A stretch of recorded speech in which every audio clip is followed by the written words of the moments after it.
Hello, today we will look at the Onshape Loft feature. First, make a sketch.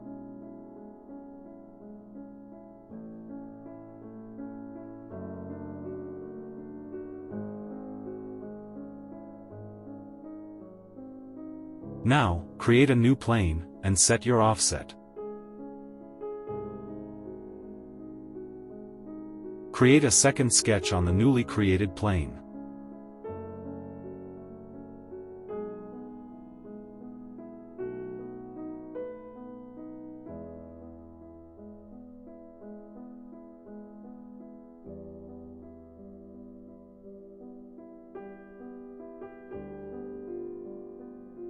Click on the Loft tool, and select the previously created sketches.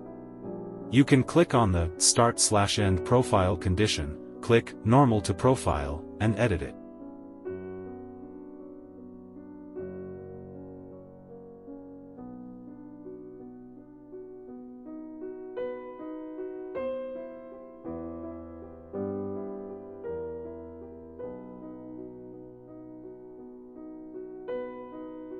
That is the basics of the Loft feature in Onshape.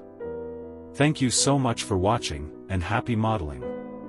Please consider subscribing.